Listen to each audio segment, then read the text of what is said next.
God remembers everything. Nothing is forgotten. And we cannot serve two masters. And the gospel is asking us to choose between God and money. Yes, we have a choice. God wants us to freely choose. Things we think we have done unnoticed will eventually come back to bite us, and we will have to pay the cost, one way or another. In today's world, especially over the last couple of years, we have seen everything being turned upside down.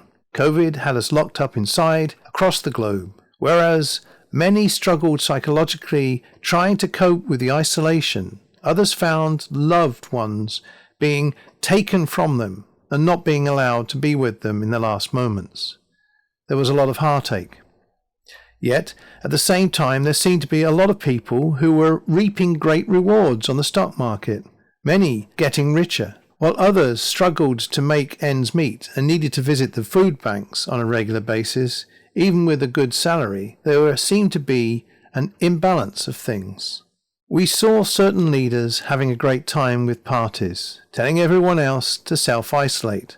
One rule for some and another for everyone else. At least that's what they think. But all is remembered. And they'll be caught in the long grass, just like the velociraptors chasing humans in the movie Jurassic Park. Or perhaps others will say, long runs the fox. Eventually, it gets caught. The bad steward knew how to make a great deal, so that even in losing his job, he would be okay, by swindling his master even further to gain favor with others, so they would become his clients. Yet the master knew. How else would he have been able to praise the steward's dishonesty for being astute? It may be that the bad steward could rightly assess the situation and turn it to his advantage, but was it right? In the film Family Man, Nicolas Cage's character Jack Campbell is a rich, lonely guy who is expecting everyone to work on Christmas Day. On his way home, he calls into a shop where a young man is told his winning lottery is a fake. The young man pulls out a gun and threatens the shopkeeper, but Jack offers to buy the ticket for the price of the winnings, a mere $238. The young man agrees. The exchange is made and he leaves. Jack catches up with the young man in the street and offers to help him. The young man tells Jack that what is about to happen he has brought upon himself. Jack returns home to an empty but luxurious apartment. When he wakes the following morning, he finds a wife, kids, and a dog.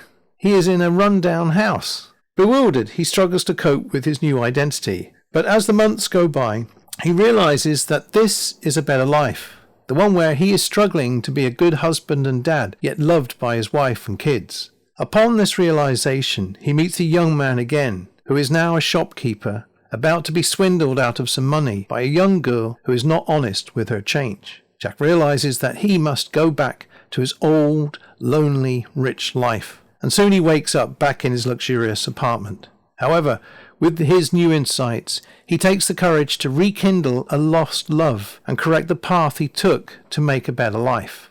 This is just a movie. But we all have opportunities every day to make a difference. To not be like the children of this world, yet we can still be astute, not for our own benefit, but for the benefit of others, by doing the right thing.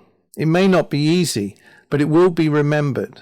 Jesus Christ was rich, but made himself poor for our sake, to make us rich out of his poverty.